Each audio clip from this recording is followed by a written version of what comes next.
انہوں نے اپنی فوج کو ایسی ترتیب میں کر دیا کہ دشمن یہ فیصلہ ہی نہیں کر سکتا تھا کہ مسلمان فوج کے پہلو کدھر اور عقب کس طرف ہے۔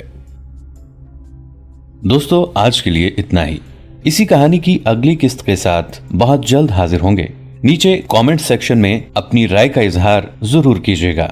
ہمارے اس چینل کو سبسکرائب کر کے نیچے موجود بیل آئیکن کو بھی ضرور کلک کیجیے گا۔ اگلی ملاقات تک کے لیے ہمارا اور آپ کا اللہ نگہبان۔